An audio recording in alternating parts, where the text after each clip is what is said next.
Should the Cavaliers take Jabari Parker #1 overall?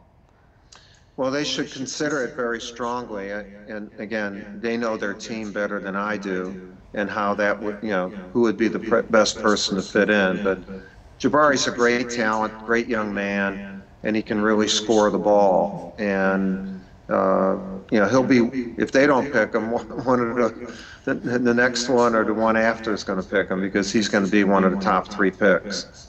Coach, of all the players that you have coached that have been through your program, how is your connection with Jabari unique? I don't know if it's unique because it's only lasted 1 year. And, usually you have an opportunity to develop a relationship over a longer period of time. The one thing I would say that in that year, Jabari did everything that he could possibly do. To be a student here at Duke, to be a team member, and obviously play at a high level. He was a model for anybody coming in. He loves Duke. He loved being a Duke basketball player, but the opportunity to be such a high pick, you can't pass that up. You supported his decision to leave Duke after just 1 year. Would you say that you've embraced the one-and-done players, Coach? I think, if a one-and-done player is ready to be one-and-done, in other words, if the opportunity presents itself to a youngster like that, then they have to seize that opportunity. If that's what they want, it's their window of opportunity to play is not as long as an opportunity to coach. They're going to probably play to their mid-30s at best, and so if you can start the process early and you're assured of being that high of a pick, then it's probably prudent on your part to take advantage of that. 2 top prospects that are coming in, Tyus Jones and Jahlil Okafor. Is there an expectation that they are one-and-done prospects? Well, they could be. Okafor especially in the fact that, he's 6'11", 275 pounds, and was the National High School Player of the Year. There just aren't many human beings that big, and human beings who can play basketball at the level that he can. And if he does a good job of continuing to work, and he's a great, great young man, and wants to be really good, and hopefully there's no serious injury, then he may be afforded an opportunity to do that a year from now. Tyus is I think as good a point guard as there is, and again, there are more of those guys. There are more guys 6 feet, 6'1" than 6'11", but Tyus is unique, and I think at some time he'll be a pro, whether it be after 1 year or more. I think he'll see what happens this season and then make a decision, and that's what you want a youngster to be able to do. Absolutely. It's understood that the 2 of them came as a package deal. Is that something new that's going on with prospects, or is this the first time you've seen something like that? Well, I don't know if package deal is the correct way of putting it. It sounds like there was a business negotiation, a business transaction there. Basically, they're great friends, and they have compatible games. They got to be friends by playing for the United States in competitions with some of our young teams, and were very successful, and they hit it off. And Jahlil is pretty smart. He not only likes Tyus, but he likes his game because Tyus is a great passer. And if you're a big guy, you like to play with guys who pass the ball.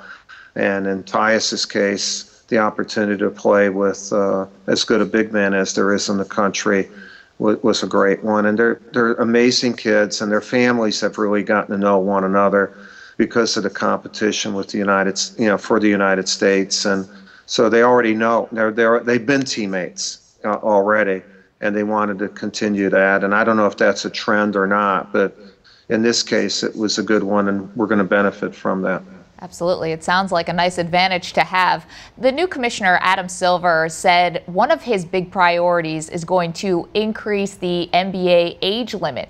Are you surprised the new commissioner is so adamant about changing their rule?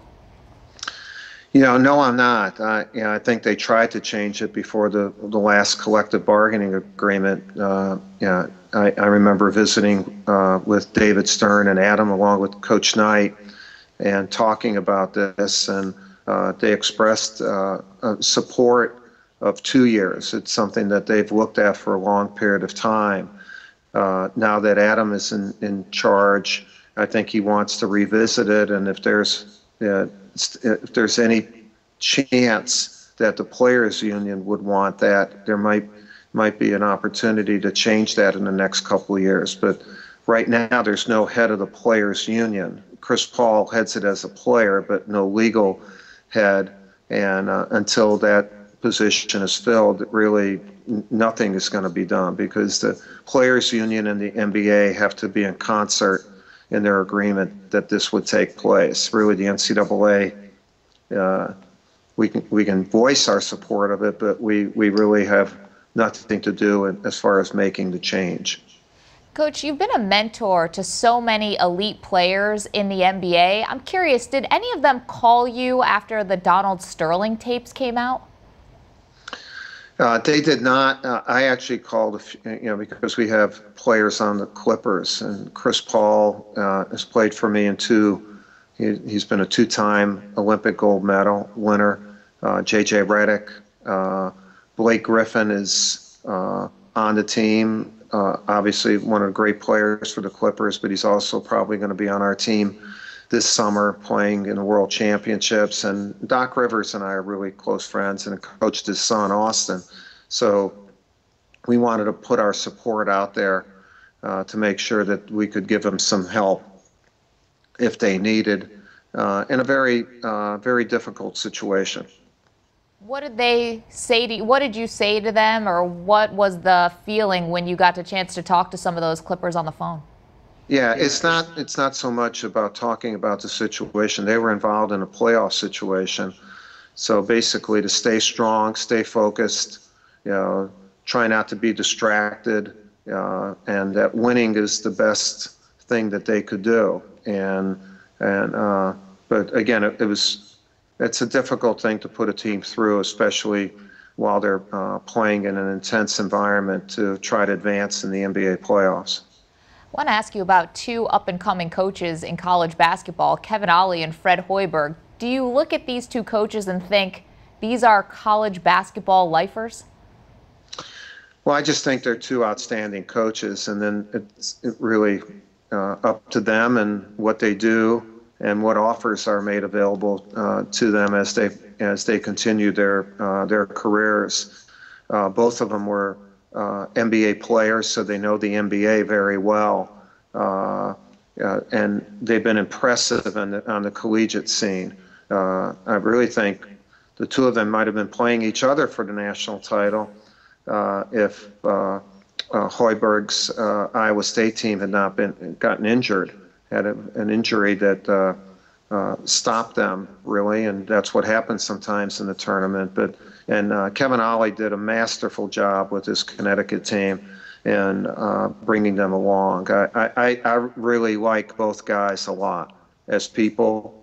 We're friends, but I also respect them at the highest level because of the manner in which they go about their business. I know that you are busy 24/7, 365 days a year, Coach, but you have carved out some time to dedicate to a charity that's very close to your heart. Tell us about it. Well, I'm involved in the Emily Krzyzewski Center, which is named after my mom here in Durham, and it's like giving back to our community. And my mom passed in 1996, and we built this center 7 years ago. And actually today we have our third graduating class. We service about 1,500 youngsters a month, and 200 of them in educational programs after school from about 30 to 40 different schools where they're not getting what they need educationally, and trying to put youngsters, a lot of them, all of them right now are first generation college for their family. And these stories go around all over the country, and I'm also part of a campaign that I'm with Depew Synthes joint reconstruction, and it's called Getting Back to Giving Back. And people who've had joint reconstruction, where they not only get their lives back and their freedom and their movement back, but they've decided to add more meaning to their life or purpose to their life by giving back to their communities. And they wouldn't have been able to do this without joint reconstruction, and they've done it. And really, if you want to see some or listen to some inspirational stories, you should go to gettingbacktoGivingback.com, and people will, they're inspiring stories. I'm really proud to be a part of that campaign. Coach, do you have a second for a few rapid fire questions? We're asking for one or nearly one word answers from you. Well, that's difficult for a coach to do, but I'll try it. Okay. Who is your biggest coaching rival? The next game. Who is the best player you ever coached? Oh, that's too many. We'll let you get away with that. Who's the one player that got away? Chris Mullin. From their first season to their last, who was the most improved Duke player ever? Steve Wojciechowski. Of course, a coach of yours. Who was the hardest worker you've ever coached? Wow. Hurley as much as anybody. What was the most challenging season you've ever gone through? The year I was injured and had to come back. I was out for half a year. 1994-95. The NBA job that would take you away from Duke? None. More sentimental, your national championship rings or gold medals? Gold medals, because it's your country. Hit me. Hey there, SI fans. I hope you enjoyed this clip from our daily live show, SI Now. You can find a link to the complete episode in the description box below. And while you're there, make sure you subscribe to Sports Illustrated's YouTube channel. Remember, you can watch SI Now Monday through Friday live at 1 p.m. Eastern Time, only on SI.com. All right, go along. You ready? Hope to see you there.